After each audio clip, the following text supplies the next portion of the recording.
سيدنا ومولانا محمد ابن عبد الله وعلى آله وصحبه ومن تبعه ومن والاه.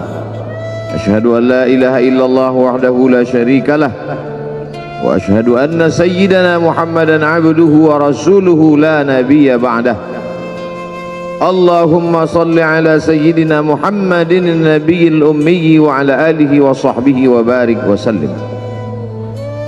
قال الله تعالى في القرآن العظيم وهو أصدق القائلين: أعوذ بالله من الشيطان الرجيم. يا أيها الذين آمنوا اتقوا الله حق تقاته ولا تموتن إلا وأنتم مسلمون.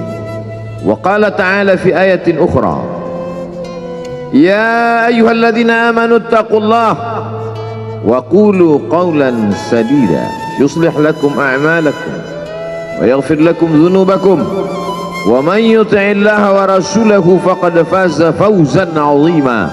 عباد الله، أوصيكم ونفسي بتقوى الله وطاعته فقد فاز المتقون. Hadirin jamaah Jumat yang dimuliakan Allah Subhanahu wa taala. Semua orang senang melihatnya karena dia bersih, karena dia rupawan, karena dia sopan dan santun, karena ayahnya meninggal dan ibunya juga sudah lama meninggalkannya.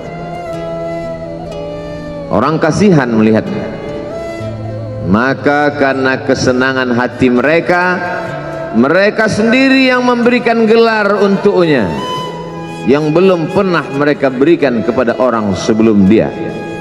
Gelar itu bernama Al-Amin, orang yang layak menerima amanah.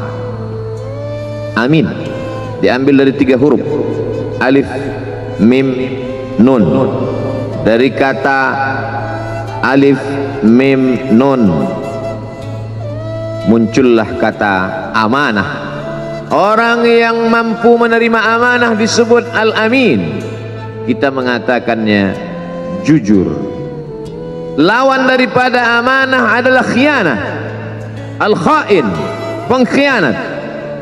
Dia tidak berkhianat. Dia adalah seorang yang mampu mengemban amanah dan terpercaya, maka semua orang percaya kepada dia.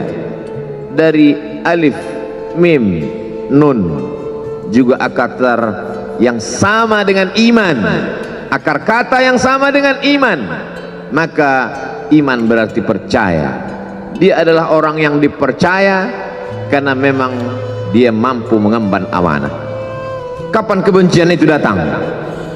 Kebencian itu datang ketika dia naik ke atas bukit Sofa dan dia berkata kepada semua penduduk Makkah, seandainya aku katakan di balik bukit Jabal Abi Qubais yang besar, gagah, perkasa, tinggi, menjulang ini ada pasukan musuh yang akan menyerang kita, apakah kalian percaya? Semua mereka berkata, shadaqnaka, kami percaya karena memang kami menggelar engkau orang yang dapat dipercaya. Seandainya aku katakan bahwa ada pasukan musuh yang akan meluluh lantakkan, menghantam, membunuh kita, apakah kalian percaya? Mereka menjawab, shadaqnaka, kami percaya. Seandainya aku katakan bahwa aku menerima wahyu dari Allah dan aku diperintahkan Allah untuk mengabarkan kepada kalian yang baik-baik akan masuk surga, yang jahat-jahat akan masuk neraka, percayakah kalian? Disitulah perlawanan datang, bukan dari orang lain, bukan dari musuh, bukan dari lawan. Perlawanan itu datang dari saudara kandung, dari ayah kandung yang masih ada hubungan darah. Tabban laka ya Muhammad alihadza jama'tana, celakalah engkau Muhammad, apakah hanya untuk ini saja kau kumpulkan kami hari ini? Allah membelanya, langsung Allah membelanya. Dia tidak membela dirinya, tapi Allah mengatakan tabbat yada abi lahabi wa tabba ma aghna anhu maluhu, hartanya tak ada berguna, wa ma kasab, hasil usahanya tak mendatangkan manfaat, wa imra'atuhu hammalatal hatab, istrinya menjadi pembawa kayu bakar, simbol dari adu domba, kata-kata yang membuat menyakitkan hati yang dibawa oleh Ummu Jamil istri Abu Lahab untuk menyiksa, menjelekkan, membuli, menebarkan berita untuk membunuh karakter Sayyidina wa Maulana Muhammad sallallahu alaihi wasallam. Ini bukti kalau hari ini ada anak muda yang rupawan, yang dermawan, yang disenangi lingkungannya, tidak ada orang yang tersinggung, biasa, karena Nabi Muhammad SAW juga pernah mengalami hal itu. Tapi begitu kau katakan, aku tadi malam bermimpi bahwa aku mesti hijrah, meninggalkan komunitas peminum khamar, meninggalkan geng kita yang selama ini bicara tentang yang haram, maka disitulah mereka akan berkata, apakah hanya untuk ini saja kita berteman selama ini? Mana persahabatan kita? Apa yang dialami pemuda-pemuda hijrah hari ini dialami oleh Rasulullah sallallahu alaihi wasallam 14 abad yang silam. Ketika kau berhasil bisnis, orang senang. Ketika kau berhasil membina rumah tangga, tidak ada orang yang tersakiti. Ketika anakmu lucu-lucu dan kau berada di tengah mereka, tidak terusik kepentingan mereka, tidak terganggu ekonomi mereka, engkau adalah sahabat, engkau adalah teman setia. Tetapi ketika kau tidak ikut kemauan manusia, disitulah engkau sedang melantik dirimu sendiri menjadi musuh.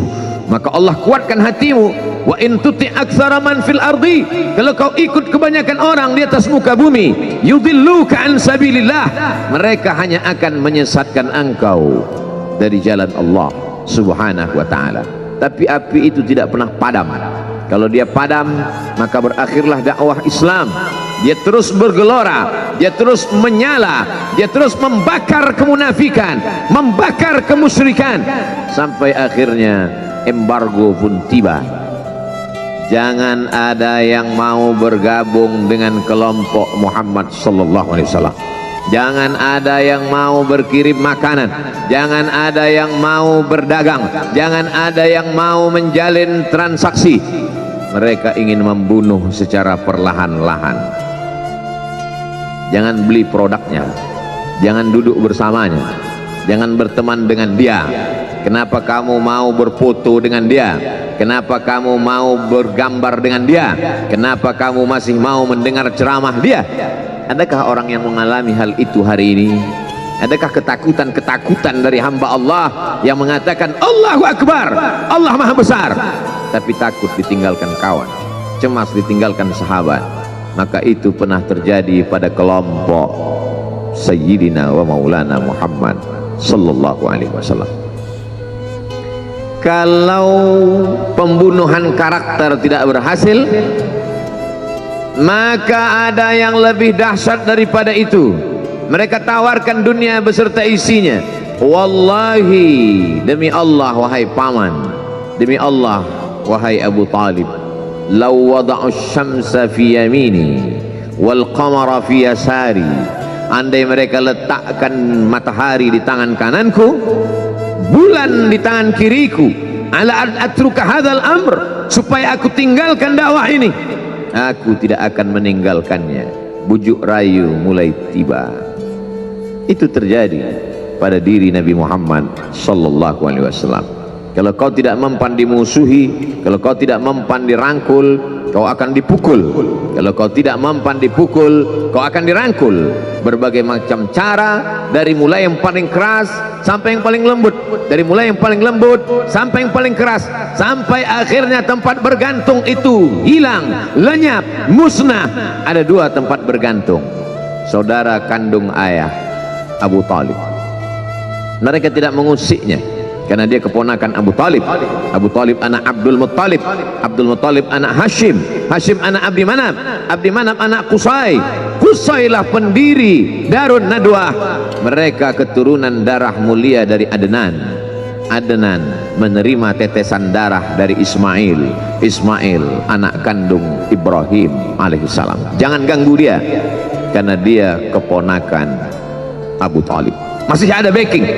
Tapi Allah ingin agar hati itu tidak bergantung kepada manusia, dia buat Abu Talib meninggal dunia, masih ada lagi tempat bergantung.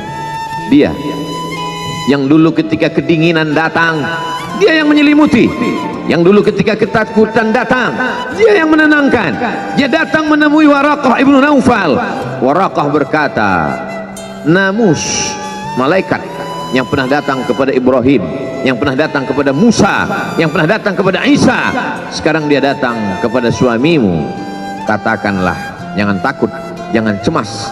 Kalau nanti sampai masanya dia akan diusir dari kampung halamannya, aku orang pertama yang akan membelanya. Karena begitu yang kutemukan dalam kitab-kitab suci yang kubaca, kata Waraqah bin Naufal. Hari itu juga tempat bergantung itu patah. Khadijah menghadap Allah subhanahu wa ta'ala. Tak lagi ada makhluk tempat bergantung, tak ada lagi ranting tempat berhinggap, tak ada lagi batang kayu tempat berpegang. Allah ingin agar engkau berserah hanya kepada Dia saja. Tidak ada makhluk. Bersandar kepada makhluk akan kecewa, bersandar pada kayu yang rindang akan tumbang, bersandar kepada benda akan binasa, bersandar kepada sahabat akan berubah menjadi musuh. Bersandarlah kepada Dia, Hayyun Maha Hidup, la yamut, Dia tak pernah mati. Bersandarlah kepada Dia, Al-Aziz yang Maha Perkasa, Al-Jabbar yang Maha Berkuasa. Itu yang diinginkan Allah dari sosok Sayyidina wa Maulana Muhammad sallallahu alaihi wasallam. Dia pergi, sengaja dia pergi berjalan kaki, karena kalau dia pergi menunggang unta, mereka sudah mengintai, dia pasti lari, dia akan pergi ke tempat yang jauh. Sengaja dia pergi berjalan kaki. Lalu kemudian dia pun sampai ke suatu tempat. Dia berharap mereka adalah orang-orang yang lembut akan yang menerimanya, tapi dia tidak diterima dengan tala'al badru alaina. Dia tidak diterima sebagai ahlan wasahlan. Ahlan, keluarga, kau datang kami sambut sebagai keluarga. Sahlan, mudah, kau datang urusanmu mudah. Ahlan wasahlan. Tapi dia tidak dianggap sebagai keluarga, dia tidak dianggap sebagai sahlan, dia dianggap sebagai musuh. Dia dilempar dengan batu, dia dilempar dengan kayu, dia dilempar dengan tulang onta. Apa yang dia lakukan? Dia bersembunyi di balik bukit. Dia angkat kedua tangannya. Ilaika ashku dha'fa quwwati. Kepada engkau saja aku mengadukan kelemahanku. Wa qillata hilati, ketidakberdayaanku. Wa hawani bainan nas, aku hina di tengah mereka. Kalau dulu aku ada tempat bergantung, ada tempat bersandar, ada tempat mengadu, hari ini hanya engkau saja ya Allah. Datanglah malakul jibal, malaikat penjaga segala bukit di atas dunia. Kau tunjuk mana bukit yang paling besar ya Muhammad, akan kutimpakan kepada mereka. Hati yang luka biasanya akan marah, akan kecewa, tapi itu tidak terjadi pada Nabi Muhammad sallallahu alaihi wasallam. Apa yang dia katakan? Asallah an yukhrij min aslabihim man ya'budullaha wa la yusyrika bihi syai'a. Ya Allah, keluarkan dari tulang sulbi mereka, keluarkan anak cucu mereka yang akan menyembah Engkau. Tidak ada satupun yang akan mempersekutukan Engkau di atas muka bumi ini. Doanya dikabulkan, hatinya susah, pikirannya kacau, tapi lidahnya tidak berkata-kata kasar. Dia doakan agar anak cucu mereka menyembah Allah. 100% penduduk Taif hari ini bersyahadat asyhadu an la ilaha illallah wa asyhadu anna muhammadan rasulullah. Doa orang yang teraniaya, doa orang yang terzolimi. Dia berhenti di sebuah kebun. Ada seorang yang bukan terpandang membawakan beberapa ranting anggur sebagai pelipur lara, penghilang haus, pelepas dahaganya. Ketika anggur itu akan masuk ke mulutnya, dia berkata Bismillahirrahmanirrahim, atas nama Allah. Maka hamba sahaya miskin, susah, melarat, perantau yang tak punya apa-apa itu heran. Apa yang kau ucapkan? Bismillah. Kau sebut nama Allah ya.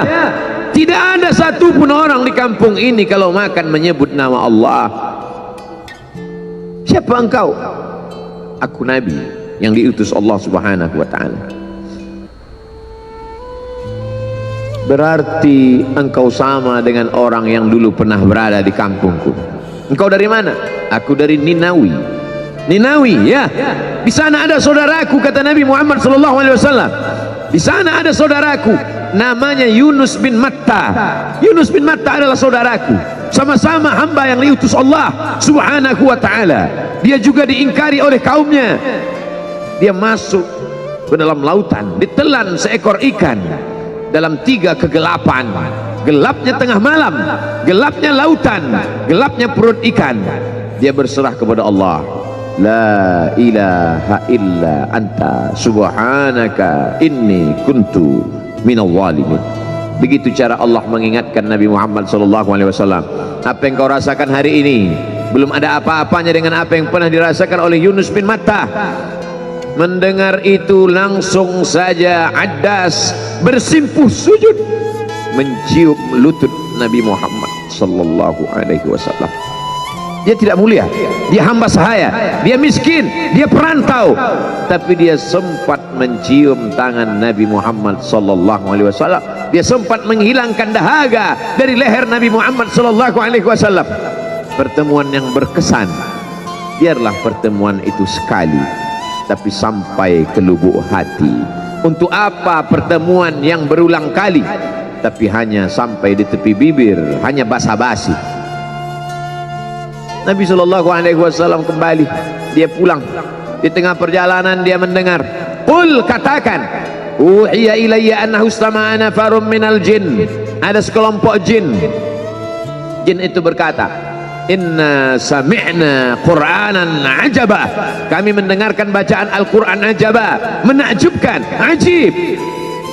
Biarlah manusia menolakmu, biarlah manusia yang aku dan sombong itu tidak menerimamu, tapi ada satu makhluk yang mau menerimamu. Inna, kami dari kalangan jin, sami'na, mendengar, Qur'anan ajaba, bacaan Al-Quran yang mengagumkan, yahdi ila rusdi, yang membuat kami lurus berpikir benar. Betapa jin yang dikatakan makhluk jahat, tapi ketika dia mendengarkan bacaan Al-Quran tersentuh hatinya dan dia bersyahadat, anna minnal muslimun, kami ada yang muslim, wa minnal qasitun, kami ada yang kafir. Yang muslim taharrau rasyada, selalu mencari jalan kebenaran. Yang kafir kanu li jahannam hataba, mereka hanya akan menjadi santapan neraka jahanam. Dia kembali ke kota suci Makkah Al-Mukarramah seperti biasa, sampai akhirnya datanglah malaikat Jibril membelah dadanya, mensucikan hatinya sampai layak, lalu kemudian dia pun dibawa.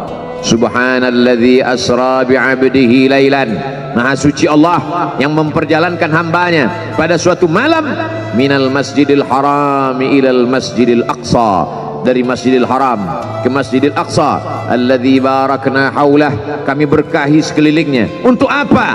Linuriyahu min ayatina, kami ingin memperlihatkan kepadanya tanda-tanda kebesaran kami. Selama ini dia hanya didengar, azab kubur didengar, neraka jahanam didengar, malaikat didengar. Hari ini kami ingin memperlihatkan tanda-tanda itu kepada hamba kami. Jangan bersedih ketika kau didustakan, jangan bersedih ketika kau dibunuh karaktermu, jangan berduka cita ketika tidak ada manusia yang menerimamu, karena sesungguhnya itu hanyalah cara Allah menguatkan hatimu, karena dia ingin mengangkat derajatmu, menempatkan di tempat yang terpuji, memperlihatkanmu sesuatu yang tidak pernah dia perlihatkan kepada manusia yang lain. Dia buat hatimu hancur berkeping agar tidak lagi ada tempat makhluk dalam hatimu, yang ada hanya Allah semata. Ma fi qalbi ghairullah. Pada saat itu mentalmu sudah kuat, layaklah engkau berada di tempat yang terpuji. Kalau ada orang menyakitimu, jangan berduka. Kalau ada tetangga, sahabat, kawan baik meninggalkanmu, jangan berduka lara, karena sesungguhnya di balik itu semua, fa inna ma'al usri yusra, inna ma'al usri yusra, idza daqat 'alaika dunya faqul ya Allah, Kalau terasa sempit dunia, mengadulah kepada Allah. Idza sa'alta fas'alillah, kalau minta-mintalah kepada Allah. Wa idza sta'anta fasta'in billah, kalau minta tolong, minta tolonglah kepada Allah. Iyyaka na'budu wa iyyaka nasta'in, kepada Engkau kami menyembah, kepada Engkau kami beribadah, kepada Engkau kami bersimpuh sujud, kepada Engkau juga kami meminta pertolongan.